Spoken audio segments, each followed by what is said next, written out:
رسوله بالهدى والحق وأرسله للناس كافة بشيرا ونذيرا وداعيا إلى الله بإذنه وسراجا منيرا أشهد أن لا إله وحده لا شريك له وأشهد أن محمدا عبده ورسوله اللهم صل وسلم وبارك على سيدنا ونبينا محمد وعلى آله وصحبه أجمعين أما بعد.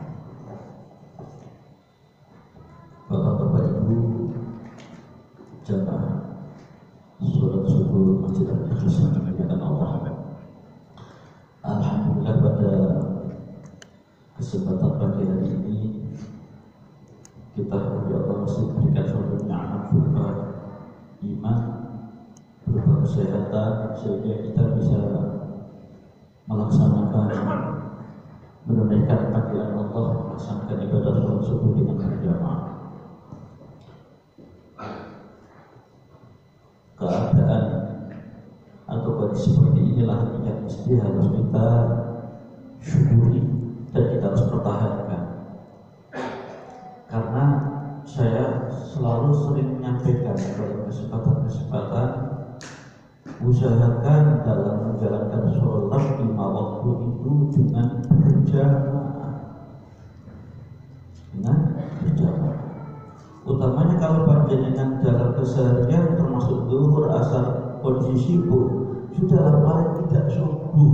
Subuh itu tidak ada alasan orang masih urusan sibuk dunia. Waktu subuh kita masih ada kesempatan longgar sebelum kita mencari penghidupan dunia atau kerja. Karena itu usahakan paling tidak subuh itu berjamaah. Karena kalau orang subuh sholat dengan berjamaah, nilai keutamaan yang akan diperoleh seolah-olah sholat tahajud sepanjang malam. Itu sering saya sampaikan. Oleh karena itu mari tetap hal ini kita usahakan sehingga sampai nanti kita kabudut, sampai kita dipanggil Allah Subhanahu wa Ta'ala. Bapak-bapak Ibu sekalian berbahagia, kalau tadi disampaikan bahwa bahasan kita pada pagi hari ini adalah membahas masalah ciri atau sifat ahli surga. Kira-kira di antara kita yang berada di masjid ini, apa kira-kira termasuk ya ciri-ciri yang disifati oleh Allah sebagai penghuni surga kira-kira? Begini Pak, Insya Allah, yang mudah-mudahan Allahumma amin. Ada yang bawa Al-Quran terjemah ya, nanti biar kita bareng-bareng bisa membaca Quran terjemahnya. Pak itulah ada Quran terjemah, barangkali nanti Bapak salah satu Bapak bisa membaca Quran terjemahnya. Ya itu. Ya Bapak dibuka ya surah Ali Imran. Surat Ali Imran. Surat Al-Imran ayat 133 ya. Surat Al-Imran ayat 133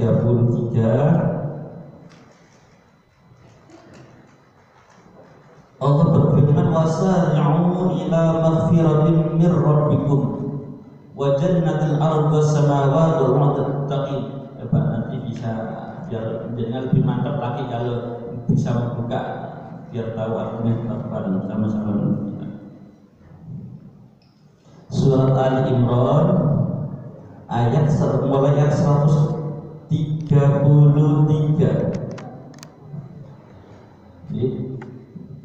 Surat Ali Imran mulai ayat 133. Wasari'u ila maghfiratin min rabbikum wa jannatin ardi samawati wal ardi mu'iddat lil muttaqin. Bergegaslah kalian, segera kalian untuk mendapatkan ampunan dari Tuhan kalian dan segeralah kalian untuk mendapatkan surga. Ya, seluas langit dan bumi yang disediakan Allah bagi orang yang bertakwa. Jadi Allah menyuruh kita cepatlah kalian untuk segera dapat ampunan dari Allah. Dan cepat-cepatlah kalian, bersegeralah kalian untuk mendapatkan surga. seluas langit dan bumi. Coba Pak bisa dibayangkan kalau surga itu nantinya seluas langit dan bumi, bagaimana kira-kira ya? Seberapa besarnya, luasnya ya? Begitu ayat ini dibacakan oleh Rasulullah, orang kafir mendengar, itu orang kafir tanya, Muhammad, kalau surga yang disediakan Tuhan kamu itu nantinya seluas langit dan bumi, saya tanya, kira-kira nanti neraka ditempatkan di mana ya? Kalau surganya saja sudah seluas langit dan bumi, nanti nerakanya ditempatkan di mana? Kalau kira-kira panjenengan ditanya itu jawabnya pribadi, Pak. Kalau surganya saja sudah seluas langit dan bumi, lalu nerakanya tempatnya di mana? Ya, Rasulullah menjawab. Saya tanya balik, kata Rasulullah kepada orang kafir. Kalau saat ini kondisinya malam hari, kemudian saya tanya, siang hari tadi tempatnya di mana? Sama kan subuh ya, kondisi dingin lah. Terus padahal siang tadi panas. Loh, siang tadi tempatnya di mana? Di mana Pak? Ya tempatnya sama. Tempatnya sama, kalau Allah menghendaki sekarang tempatnya sama, ya bisa juga berbeda kondisi atau yang dirasakan. Ya seperti itu. Lah Allah tadi menyampaikan segeralah kalian itu dapat ampunan dari Tuhan kalian, dan segeralah kalian itu dapat surga seluas langit dan bumi yang disediakan bagi orang-orang bertakwa. Nah ini yang mau kita bahas, surga itu diperuntukkan Allah bagi orang-orang bertakwa. Lalu siapa orang-orang yang dikatakan Allah orang bertakwa itu? Ciri-ciri sifat daripada orang bertakwa itu seperti apa? Jangan lihat ayat berikutnya. Alladzina yunfiquna fis sarra'i wal dharra. Pertama, cirinya yaitu orang yang membelanjakan hartanya di saat lapang dan sempit. Berat. Jadi ciri pertama ya, orang itu suka membelanjakan hartanya, menginfakkan hartanya baik dalam kondisi lapang maupun sempit. Kondisi duit uangnya gampang gak rezeki, dalam kondisi sulit sekali berwangel oleh duit pun tetap saudara infak. Pripun Pak kira-kira? Masuk berapa batin? Ya Allah ya Rabbi, Ustaz, biasanya kalau kondisi lapang rezeki itu gampang kita saudara. Apa? Mungkin apa betul Pak? Bu, tapi dalam kondisi sulit itu kadang-kadang apa? Ya kadang-kadang ya ampun pasti kita. Ya Allah. Berarti ini membelanjakan hartanya dalam kondisi lapang maupun sempit. Makanya Pak, seorang saudara itu tidak harus menunggu orang itu punya harta banyak. Ya, tidak usah harus nunggu atau menunggu waktu dia saat kaya. Bahkan sodako yang paling baik itu Rasulullah ngendika adalah catatan hadis Rasulullah. Jadi sodako yang paling baik itu adalah sodako dalam kondisi apa adanya. Dalam kondisi afdhalus sodakoti juhdul mungkin luwak tak dimanta'ul. Jadi sodako yang paling baik adalah sodako dalam kondisi orang apa adanya atau dalam kondisi sulit itu sekalipun begitu dan sesuai dengan kemampuannya, dan mulailah sodako itu terhadap orang yang kau tanggung. Pak, ya. Kadang-kadang sering di dalam masyarakat itu kita melihat orang begini. Aku besok sodako nyanggu wis, atau dengan digantungkan kalau nanti pekerjaan saya ini berhasil, proyek saya ini berhasil, nanti saya akan sodako. Pokoknya aku ini pira-pira ini berhasil, pokoknya tak sumbang, masjid ini tak sumbang, yayasan ini tak sumbang, yatim piatu akan tak openi. Kalau ada orang bilang semacam itu Pak, itu coba panjenengan bisa buka surat At-Taubah. Surat At-Taubah itu urut surat yang ke-9. Dibuka surat At-Taubah ayat yang ke-57 ayat yang ke-75 dan 76. Surat At-Taubah ayat 75-76.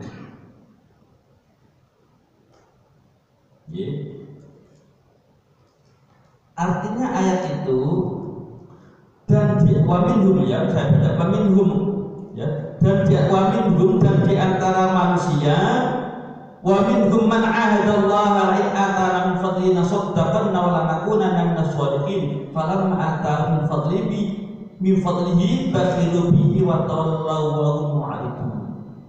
Dan di antara sebagian orang itu berjanji pada Allah, kalau sekiranya Allah memberikan sebagian rezeki atau karunia-Nya kepadaku, maka aku akan sedekah dan aku akan termasuk orang yang soleh.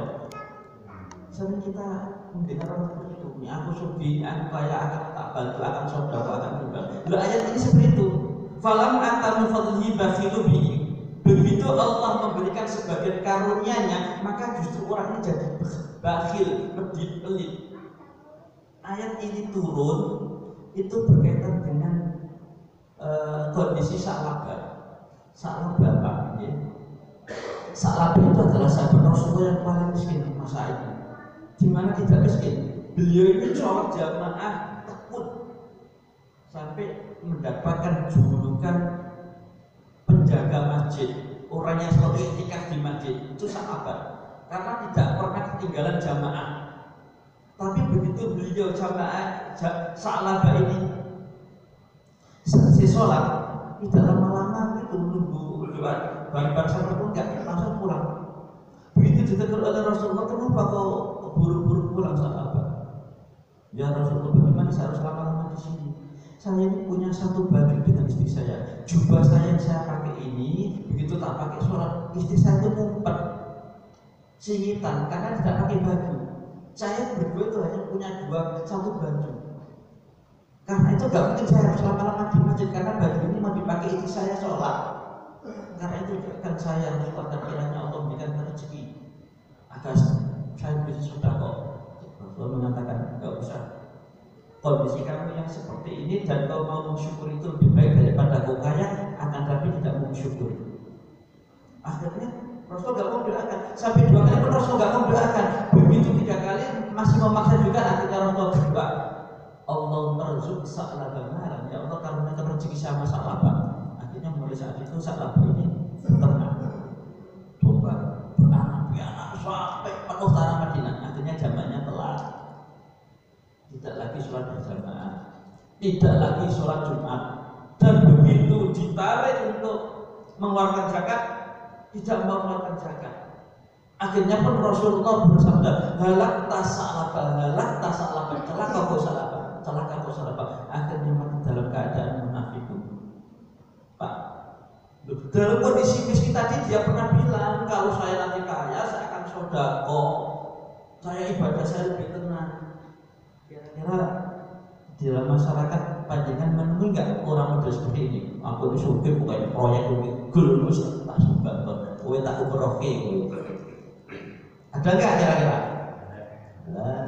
Kira-kira ada nggak salah satu jamaah di antara yang ada ini? Insya Allah nggak ada.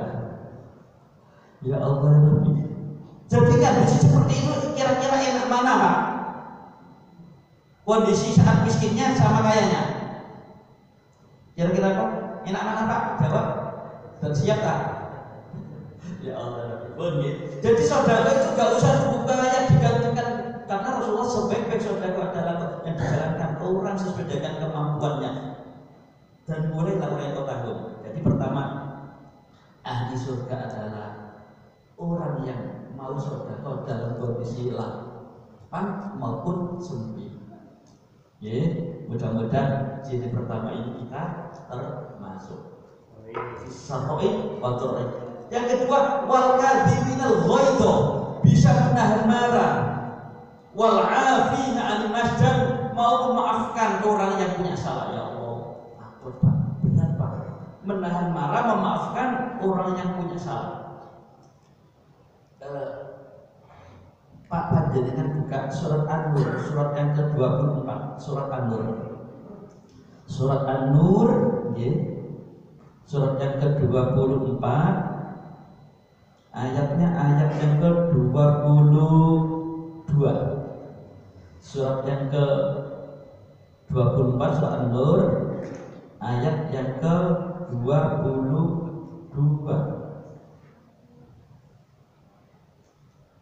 Jadi yang diri yang hidupnya wal kafiru wal alimas, menahan marah dan selalu memberikan maaf pada orang yang salah. Ini ciri ahli surga atau sifat ahli surga. Wala tanfad limin wasa'ati ayyutu ulil qurba wal masakin wal muhajirin fi sabilillah wal ya'fu wal yasfahu ala tuhibbuna yaghfira lakum wallahu ghafurur rahim. Saya artikan, dan janganlah orang-orang yang mempunyai kelebihan dan kelapangan di antara kalian bersumpah bahwa mereka tidak akan memberikan bantuan kepada kerabatnya, orang miskin dan orang yang berjihad di jalan Allah, dan hendaklah mereka memaafkan dan berlapang dada. Apakah kalian tidak suka bahwa Allah mengampuni dan Allah Maha Pengampun lagi Maha Penyayang? Jadi arti secara letternya begini, jangan sampai wong sing sugih-sugih, ojo sampai wong sing sugih-sugih itu bersumpah wis gak kei sumbangan pada kerabatnya, fakir miskin, orang yang berjihad di jalan Allah. Hendaklah mereka memaafkan dan berlapang dada. Bukankah kalian suka kalau kalian punya dosa pada Allah lalu diampuni? Ya jawaban kita artinya suka kalau Allah mengampuni dosa-dosa kita. Lah ayat ini Pak turun di tahun 5 Hijriah. Asbabun nuzul ayat ini turun saat tahun 5 Hijriah itu terjadi suatu peristiwa yang mengguncangkan tanah Madinah kala itu. Yang terkenal dengan hadis itu sebutan hadisul ifki, berita bohong. Apa yang terjadi saat itu? Siti Aisyah, tradisi Rasulullah itu kalau mau pergi-pergi, mau perang gitu, Rasulullah mengundi, bikin undian, siapa dapat undian itu maka istri itulah yang akan diajak menemani Rasulullah dalam pergian. Kali dada beliau, ternyata karung beliau ini tertinggal hilang. Maka beliau ini mencari di tempat ya waktu buang air itu, mencari. Setelah ketemu, kembali ke tempat, semua kafilah itu sudah meninggalkan tempat, sudah gak ada orang di situ, sepi, sudah pada berangkat, ketinggalan. Lah saat itu Siti Aisyah akhirnya ketiduran.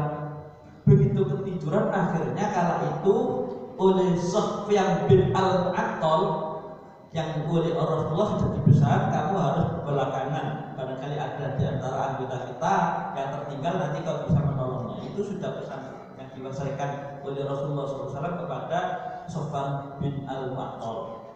Lalu kala itu ternyata Siti Aisyah tertinggal. Akhirnya kala itu tidak ada pembicaraan sama sekali, tidak ada pembicaraan sama sekali. Kemudian diangkut, dinaikkan unta, untanya didudukkan, kemudian Siti Aisyah naik. Lalu unta tadi dituntun sampai tempat lokasi atau daerah Madinah. Di saat itu sudah pagi hari. Orang-orang pada datang malam hari, ternyata Siti Aisyah sama Sufyan bin Al-Mu'attal datang pagi hari. Pak, saya ingin jenengan kira-kira kan terjadi suatu peristiwa seperti kasusnya ini, terjadinya di seperti kasus yang terjadi pada Siti Aisyah. Ya ono lanang wedok rombongan bingis podo boleh ngabeh tekan omah, terus isu-isu lanang wedok peluru nanone baru teko. Kira-kira punya persepsi apa jenengan? Ayo, pastinya punya persangkaan negatif kan. Kita jujur aja Pak. Gila oke. Pelapor mana nek wong lanang wedok ngaroni isu-isu teko ngaroni, wong kabeh rombongan teko bengi kok iki wong wedok lanang ngaroni teko baru pagi-pagi. Apa man sih dilakukan? Ayo. Kira-kira begitu mungkin kita kalau melihat kondisi di masyarakat. Jawab apa? Nggih ngoten nggih. Lah yang menggunakan waktu. Lah saat itu seperti itu kondisinya, akhirnya tersebar fitnah. Kalau Siti Aisyah istri Rasulullah selingkuh. Wah. Dan ini kabar ini goncang, tanah Madinah goncang. Dan tidak ada ayat turun untuk mengklarifikasikan persoalannya sebetulnya. Siti Aisyah dikabarkan selingkuh. Dan di antara orang yang menebarkan Siti Aisyah selingkuh itu adalah Mistah bin Usasa. Mistah ini adalah sepupu Abu Bakar. Siti Aisyah ini kan putrinya Abu Bakar Pak ya. Lah, Mistah ini sepupu Abu Bakar. Dia itu miskin. Hidupnya selalu ditanggung. Basa bersih uripe dipanci lah karo Abu Bakar. Karena saudara familinya sendiri uripe dipanci. Kehidupannya ditanggung, tapi Mistah bin Usasa atau Mustah ada mengatakan Mistah bin Usasa ini memfitnah kalau Siti Aisyah putrinya Abu Bakar itu selingkuh. Pak, kira-kira di masyarakat ada orang uripe dipanci ditanggung kemudian memfitnah sampean di keluarga sampean difitnah selingkuh, kira-kira ini tetap disumbang atau ditepilin Pak? Ditahu Pak. Ya Allah, ya mudah-mudahan di surga sebagaimana keinginan yang kita nanti bisa berubah dikabulkan dengan pengajian ini. Jadi nggak bisa ditambahi Pak ya kalau di surga. Ya Allah, aku tadi dikai ahli surga enggak Pak, surga itu mabuk tapi di situ ini misalkan kalau di ilmunya dijalankan belajar dan dijalankan. Apa makan surga itu bahasanya kita itu tak dengar muga-muga munggah surga. Kalau ceritanya tak dengar muga-muga kecemplung surga. Munggah itu angel Pak, nyemplung itu gampang. Tak dengar muga-muga kecemplung neraka surga itu ono Pak. Mabuk. Nah saat itu Pak, Abu Bakar ini mau mengambil sikap iskon gak tak sumbang marno iki. Wong kon tak sumbang lho, tak bantu. Kok kowe malah nlarake karo keluargaku. Kau memfitnah kalau keluarga gak sumbang. Maunya begitu. Lalu ayat ini turun. Jangan sampai bersumpah-sumpah orang yang Allah diberikan kelebihan rezeki untuk memberikan sumbangan pada saudaranya, familinya, kerabatnya, fakir miskin dan orang berjihad di jalan Allah. Hendaklah memaafkan dan berlapang dada. Tidakkah kalian suka kalau kalian punya dosa pada Allah lalu kalian diampuni? Pak, apa ini jujur saja, kita sering melakukan dosa pada Allah, melanggar aturan-aturan Allah. Kira-kira dengan kondisi seperti ini, kesalahan dosa kita dimaafkan oleh Allah, suka Pak? Dua ayat ini, alat tuh yaghfirullah, bukankah kalian suka kalau dosa-dosa kalian diampuni oleh Allah? Ya pastinya suka. Jadi pertanyaan saya, kira-kira panjenengan punya dosa pada Allah lalu Allah mengampuni, suka enggak? Loh kalau suka, mestinya panjenengan juga suka mengampuni orang yang punya salah. Allah loh gak pernah mencabut rezeki kita gara-gara kalian dosa akhirnya ditutup rezekinya enak. Betul. Loh kan Allah seperti itu pada kita. Mestinya kita juga seperti itu. Jadi akhirnya Abu Bakar mau mengambil sikap, tapi ayat ini menerangkan itu yang patuh sabina wa atokna tetap Pak. Jadi sekalipun musuh ini menyakitkan, dia tetap disumbang. Subhanallah. Ya, wal kadhib wal adl wallahu yuhibbul muslimin, dan Allah mencintai orang-orang berbuat baik itu. Terus ciri berikutnya,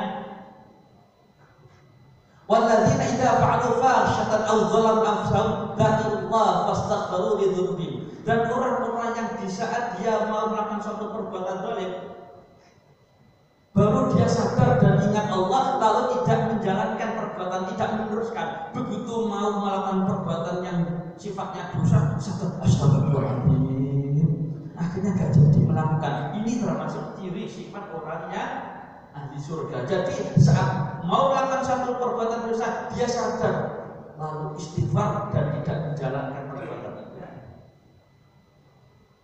Ada di satu hadis itu kalau dia disolihin itu dikelompokkan bab ikhlas. Ada sedikit cerita kaitannya dengan menahan tidak melakukan satu perbuatan dosa begitu ingat dan sadar ya. Saya ceritakan ini di bab ikhlas. Dalam suatu perjalanan ada 3 pemuda. Ada 3 pemuda melakukan suatu perjalanan. Pas saat itu hujan, ya. Kemudian orang di hujan atau pengalaman itu, kemudian pokoknya berteduh orang itu ke gunung, ke gua. Tiba-tiba gua itu jatuh, ada sebuah batu besar yang menutup pintu gua. Jadi tidak ada celah sedikit pun yang bisa orang ini keluar. 3 orang ini terperangkap di gua. Lalu mereka ini sudah berusaha berupaya untuk menyisihkan batu tadi. Akhirnya salah seorang di antara 3 orang tadi punya inisiatif. Cobalah, ini pastinya kalau sudah terperangkap di sini, tidak mungkin kita bisa menyisihkan batu yang sebesar ini. Dan pastinya kalau kita terus terperangkap, kita akan meninggal di sini. Ayo kita berdoa.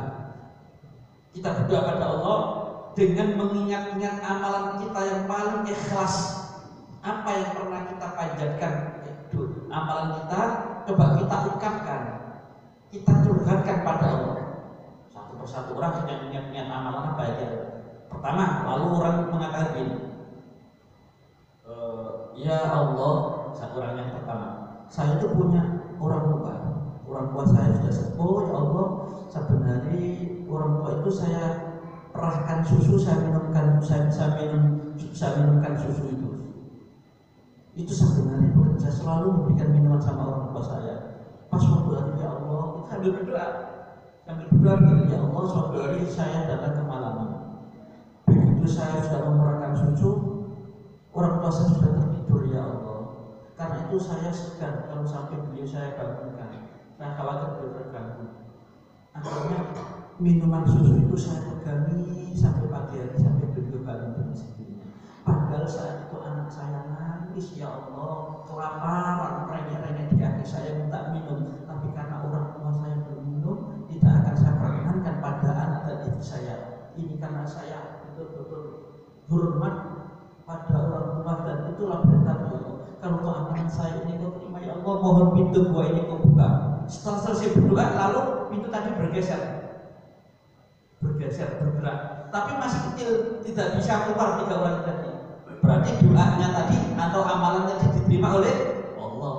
Lalu orang yang kedua, termasuk saya sendiri. Tetapi sepupu saya itu, ya Allah, kami berdoa sudah nikah dengan seseorang laki-laki. Pas waktu ya Allah, sepupu saya terbelit ekonomi mengadu ke saya. Akhirnya akan saya bantu, akan saya sumbang dengan satu catatan, persyaratan. Kalau saya atau sepupu saya mau meladeni saya. Karena sepupu saya itu betul-betul terpaksa kepepet keuangan, ya Allah, dia dengan persyaratan yang saya ajukan dia mau. Akhirnya uang saya serahkan. Begitu sepupu saya mau meladeni saya, ngerti kan Pak Bu, meladeni kan? Ya, dia melakukan hubungan. Lalu sepupu saya ingatkan, Mas, saya apa nggak takut pada Allah? Apa yang akan Pak lakukan ini terhadap saya yang sudah punya suami? Lalu ya Allah, saat itu saya sadar, saya takut tidak jadi saya lakukan, dan uang itu sudah saya berikan tanpa minta imbalan. Kalau amalan saya itu terima, ya Allah, mohon kiranya pintu gua ini kau bukakan, ya Allah. Akhirnya bergeser. Berarti amalan tadi diterima. Jadi inilah yang saya maksud, orang yang mau melakukan perbuatan dosa dan dia sadar tidak jadi melakukan wal-kadzim ghairu walladzina idza fa'alu fahsyatan, dan orang yang mau menjalankan suatu perbuatan dosa lalu dia sadar tidak jadi menjalankan, inilah termasuk sifat atau ciri ahli surga. Lalu disatukan. Yang ketiga, ya Allah, saya itu punya banyak karyawan. Suatu hari salah seorang karyawan saya pergi meninggalkan pekerjaan tanpa mengambil upah yang mestinya ia terima. Tapi karena ini bukan hak saya, Allah, upah atau jatah gaji karyawan saya yang pergi tanpa pamit tadi saya kembangkan, saya berikan ternak, saya angkut sehingga suatu hari itu angkut menjadi banyak. Dan saat itulah datang karyawan saya untuk meminta uang yang dulu belum sempat diambilnya, minta. Akhirnya saya katakan, seluruh yang kau lihat di tanah lapang, domba-domba itu adalah domba kamu, uang kamu dulu aku sudah saya kembangkan jadi sekian banyak. Akhirnya ya Allah, kalau itu diambil semuanya, tidak seekor pun yang disisakan buat saya ikhlas, ya Allah. Kalau kau itu kau terima, mohon kau bukakan pintu kau ini. Akhirnya bergerak, bergeser. Lah, bab ini bab ikhlas dalam hadis Riyadhus Shalihin. Karena itu apa yang mau saya sampaikan tadi, bab ikhlas ya seperti itu. Jadi kalau kita melakukan suatu perbuatan yang ikhlas, itu bisa suatu saat itu panjenengan menghadapi suatu persoalan yang sulit, maka boleh berdoa itu tawasul bil amal. Karena ada persoalan yang sudah memberi panjenengan, lalu panjenengan apa ya kira-kira amalan dulu yang selama hidup saya rasakan, sama ungkapkan, gak apa-apa itu sudah dicontohkan oleh Rasulullah SAW. Ya Allah, saya dulu pernah suatu hari saya tergesa-gesa dalam perjalanan saya melihat ada orang yang kecelakaan ya Allah, dan kondisi saya tergesa-gesa tapi ada orang kecelakaan tidak ada yang menolong ya Allah, saya tidak tega ya Allah, akhirnya saya berhenti dan saya tolong, saya bawa ke rumah sakit ya Allah, semata-mata karena saya mencari ridho-Mu, perintah-Mu ya Allah. Padahal saya pun dalam suatu kondisi seperti itu, saya pun tergesa-gesa melanjutkan suatu urusan, tapi tidak tega melihat ada orang kecelakaan di jalan ya Allah. Kalau toh memang Kau terima ya Allah, mohon persoalan saya sedang saya hadapi ini ya Allah, Kau selesaikan. Gak apa-apa Pak, doa saya ini. Itu namanya tawasul bil amal. Ya pun, nanti saya biar waktunya agak cukup, nanti saya berikan kesempatan panjangnya barangkali ada sesuatu yang perlu dikatakan. Jadi di antara ahli surga itu adalah orang yang bertakwa, alladzina yunfiquna fi sarra'i dharra, dia selalu membelanjakan hartanya baik dalam kondisi lapang maupun sulit. Wal kadhibul ghaidha, selalu menahan marah. Wal 'afina 'anil nas, selalu memberikan maaf pada orang yang punya salah. Ya, kemudian dia saat bisa marah menahan diri, dan saat dia mau melakukan suatu perbuatan dosa sadar tidak jadi dia lakukan, istighfar pada Allah. Sebenarnya ciri-ciri banyak. Sudahlah kalian itu ya yang bisa lakukan. Inilah salah satu di antara atau beberapa sifat di antaranya ahli atau penghuni surga. Termasuk juga yang tidak saya sampaikan sini, orang itu selalu ahli surga itu tutur katanya itu selalu baik.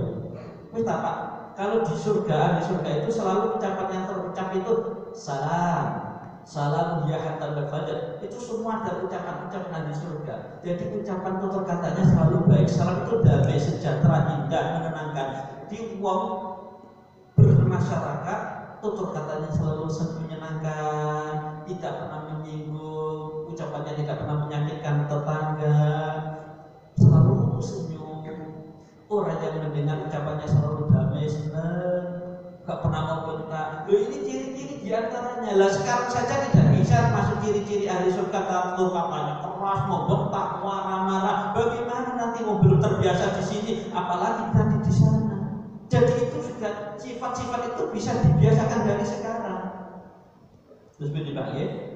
Nah itu mudah-mudahan kita semuanya bisa menjalankan sehingga nantinya termasuk di antara calon-calon atau penghuni surga Allah. Barangkali sementara itu yang saya sampaikan, mungkin ada sesuatu yang perlu ditanyakan.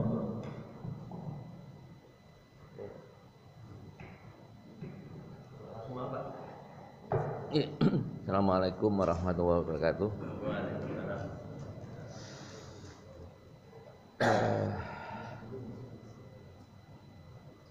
Rasanya untuk menjadi ahli surga ini semakin kita muhasabah diri, rasanya semakin berat kita untuk menuju ke sana.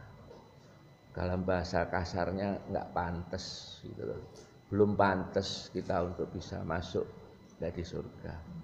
Lalu apakah salah kalau kemudian kita tidak berharap surga, cuma takut neraka?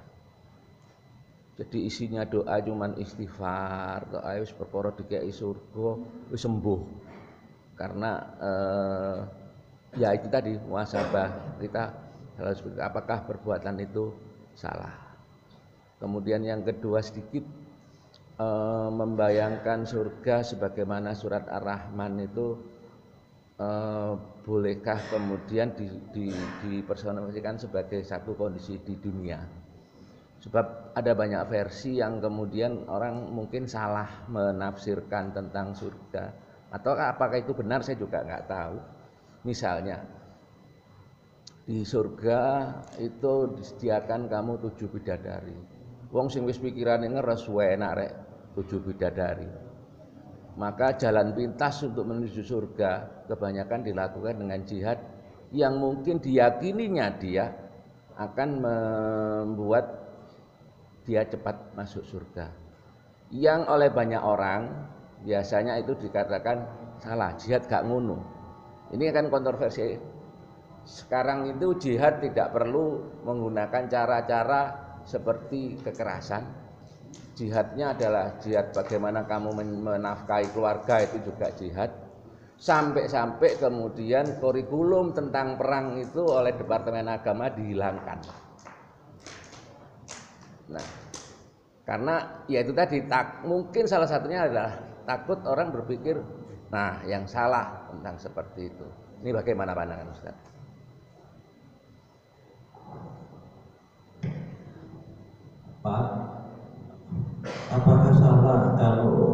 orang seperti saya ini berharap surga karena saya merasa banyak dosa gitu ya. Kok ya gak pantas. Itu dari pandangan pembenaran benawas ilahi nasturi fitasi alam walakan al-jahil ya Allah kalau ini betul pantas yang kata surat itu betul surga nanti kalau dia betul kian bila kalau itu betul surga dibatakan neraka kenapa menikah bergusti pun jadi disebut mau dosa-dosa bola nanti pun disebut dosa yang betul-betul kaki kecuali di surga di betul apa Pak tapi begini kan Allah itulah gini rahmat Allah itu tidak seperti apa yang kita bayangkan gini maksud saya dalam pemikiran kita Allah kayak amalan kita itu sedikit tapi karena rahmat Allah itu luar biasa bisa saja amalannya sedikit itu amalan sedikit itu bisa menjadikan penyebab rahmat Allah turun dan menjadikan penyebab surga gini jangan pernah mendengar suatu kisah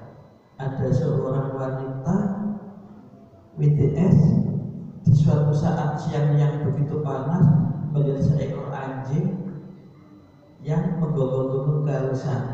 Lalu kemudian wanita tadi melepas sepatunya, naik atau turun ke sumur, dipenuhi dengan air diminumkan kepada seekor anjing.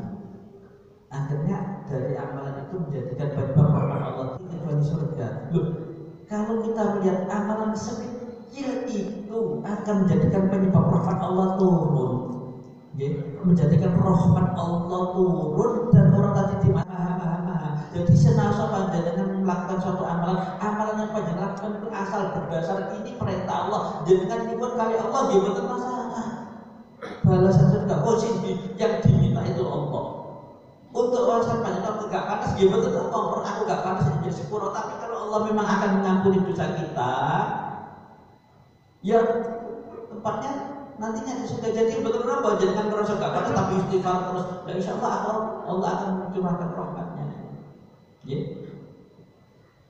Karena memang tidak semua amalan itu menjadi maksudnya istighfar itu menjadi satu-satunya cara Allah mengampuni dosa seseorang. Bisa saja Allah melakukan satu tadi wanita tadi diampuni dosanya oleh Allah karena melakukan apa Pak? Istighfar atau melakukan memberikan minum? Kebaikan. Nah, jadi tidak istighfar kan? Hanya melakukan satu amalan yang menjadikan Allah simpati saja, menjadikan Allah rahmatnya turun. Imam Ghazali setelah mengarang kitab, ya, kemudian suatu malam beliau ditanya oleh Allah dalam kutip dalam mimpinya beliau itu, apa yang jadi penyebab rahmat itu turun? Beliau jawab mungkin karena sholat saya, kiraan kitab saya, atau dikarenakan ibadah-ibadah saya yang lain. Ternyata tidak. Apa yang jadi penyebab rahmat Allah turun? Rahmat Allah turun nanti sebabnya karena beliau suatu kali mau mengarang kitab, di situ ada seekor lalat menghingap di tinta atau air yang dipakai untuk mengarang kitab itu tadi, tinta tadi.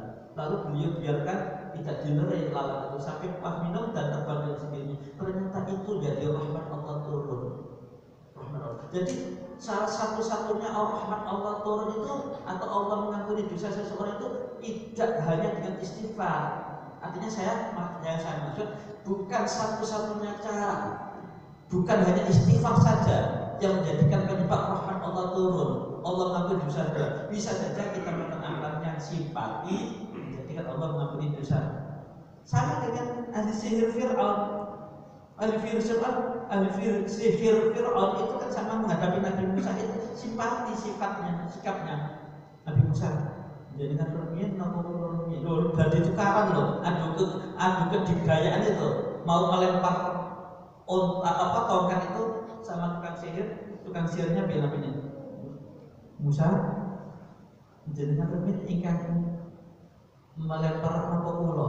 Terus kajian apa jadikan permian. Harusnya sifatnya simpati menghormati Nabi Musa itu akhirnya dibukakan hatinya masuk Islam, diberi hidayah. Jadi sekali lagi bukan satu-satunya cara Allah menjadikan simpati atau mengampuni dosa seseorang itu dengan istighfar. Pokoknya panjenengan melakukan suatu kebaikan itu bisa juga menjadikan Allah simpati dan mengampuni dosa-dosa panjenengan. Itu ya. Makanya ayatnya innal hasanati sesungguhnya kebaikan yudhibna sayyi'at, itu bisa menghapus dosa-dosa atau kejelekan-kejelekan. Jadi kebaikan yang panjenengan lakukan itu bisa menjadikan simpati Allah dan menghapus dosa-dosa panjenengan. Ya, nah, kaitannya tadi dengan jihad. Memang sementara sebagian orang di antara saudara-saudara kita cara memahami jihad itu dengan cara ekstrim seperti itu. Padahal Islam itu disebarkan, Rasulullah sudah menjadikan contoh suri teladan. Ud'u ila rabbika bil hikmati wal mau'izatil hasanah. Ya.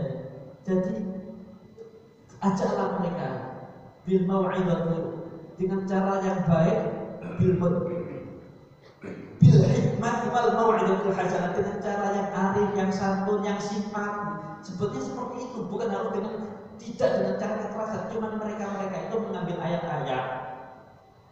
Temuin, kalau kau menemui orang kafir, maka bunuhlah mereka dalam kondisi di mana saja. Itu memang ada seperti itu, tapi itu dalam kondisi konteks peperangan. Lah mereka itu mengambil ayat ini bukan kondisi tempat yang tepat, gitu kan. Jadi salah cara memberikan pemahaman jihad itu. Kalau orang kafir memerangi kita, baru kita melawan. Selagi mereka tidak menyakiti kita, tidak boleh kita. Bahkan Rasul menyampaikan, kalau ada orang Islam kalau memerangi orang kafir yang mereka tidak memerangi pada kita, maka saya lah musuhnya pertama orang Islam itu. Kalau memang mereka memerangi, padahal mereka tidak memerangi kita, tidak seperti itu. Jadi jihad itu ya tadi betul dengan sampaikan, orang kalau belajar ilmu dengan sungguh-sungguh jihad, memberikan sedekah juga jihad fisabilillah, ya seperti itu Pak.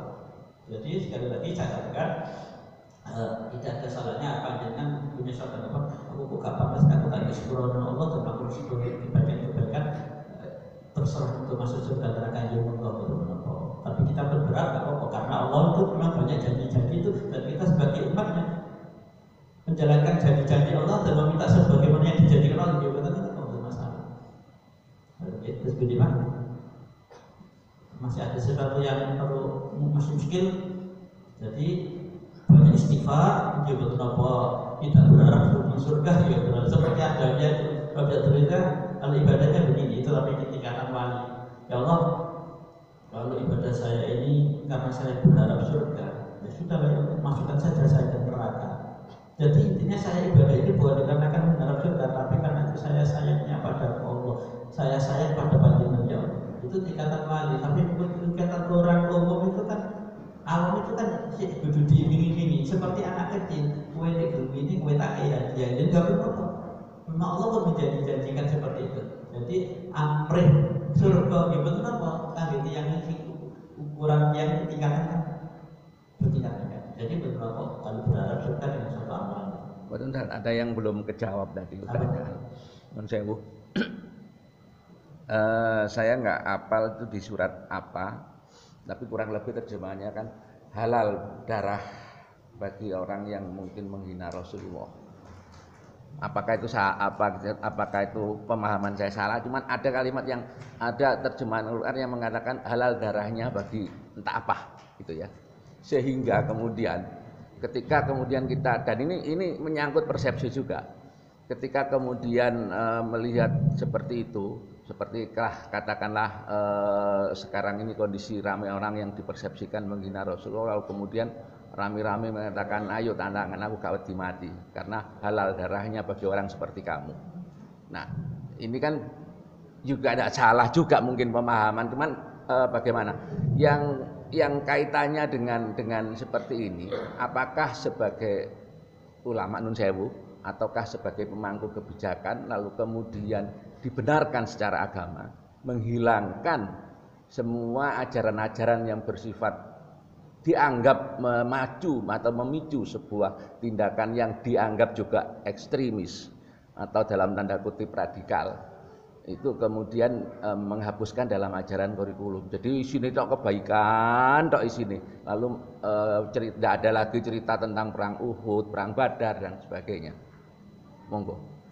Iya, kayak Harun Dami itu kan mengatakan saya sampaikan memerangi orang kafir itu dalam kondisi seperti apa? Dalam kondisi di saat kita diserang seperti di mana? Ya mungkin di negeri Palestina sana kita, karena kita diserang kita didolimi. Dan Rasulullah setiap peperangan itu bukan karena Rasulullah mulai, karena Rasulullah diserang baru halal dami dalam konteks seperti ini. Dalam konteks di saat kita di dalam kondisi kita didolimi, kita diserang tanpa ada suatu alasan yang dibenarkan, dan kita membela diri, itu halal dami mereka seperti itu. Tetapi dalam suatu konteks di suatu negara memang ada aturan tertentu, pasti ada hukum dunia. Ini kalau materi mengatur ya ada urusan, ada hukumannya secara hukuman di negara masing-masing. Tapi nanti hukuman hakikatnya ya Allah, urusan benar dan salah dia melakukan sikap seperti itu nanti urusan di hadapan Allah. Jadi hakikatnya urusan dunia ada satu aturan hukum negara, tapi di akhirat kalau memang kita diperangi kemudian kita membalas dan membunuh, itu di hadapan Allah, di mata Allah tidak ada kesalahan kita. Tapi dalam urusan agama mungkin kita tidak Allah alam hukuman Allah seperti apa. Tapi dalam kondisi kita membela diri, memerangi dengan sikap keras, itu asal kita memang diserang, kita dimulai lebih dulu. Jadi orang itu didolimi, balas didolimi nggak apa-apa, agamanya nggak apa-apa. Tapi tetap di negara ada suatu aturan yang kalau itu dikatakan salah dalam hukum negara, ada hukumannya. Tapi di hadapan Allah kalau itu memang dalam konteks dia memang menyerang tadi dengan satu alasan dibenarkan agama, insya Allah dunia itu nggak bisa menjamin itu masuk hukumnya benar nanti di hadapan Allah. Makanya alaihissalatu hakim, bukan kok nabi maha adil adilnya. Bisa saja orang tadi biar jelas ada orang yang dinyatakan syahid dunia dia karena mati perang, kemudian ternyata nanti di sana justru masuk neraka lebih dulu.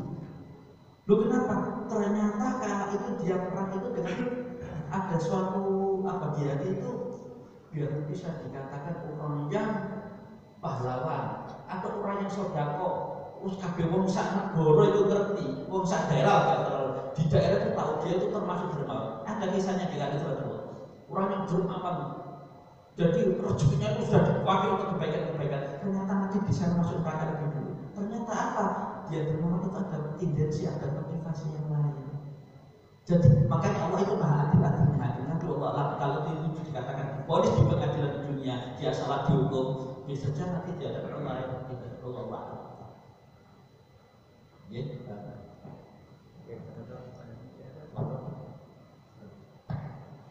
agama itu tidak terlepas dari rasa yakin. Jadi melepaskan rasa yakin bahwa perbuatan kita itu harus yakin. Kalau kita ragu-ragu tentunya kan jadi nabi neraka. Ragu maksudnya ragu atau yakin dalam hal apa Pak? Iya, dalam hal perbuatan kita melaksanakan ibadah. Kalau kita tidak yakin tentunya kan akan sia-sia. Gitu. Jadi antara keraguan-keraguan itu yang hanya pasrah aja. Gitu. Oh gini ya. Sama?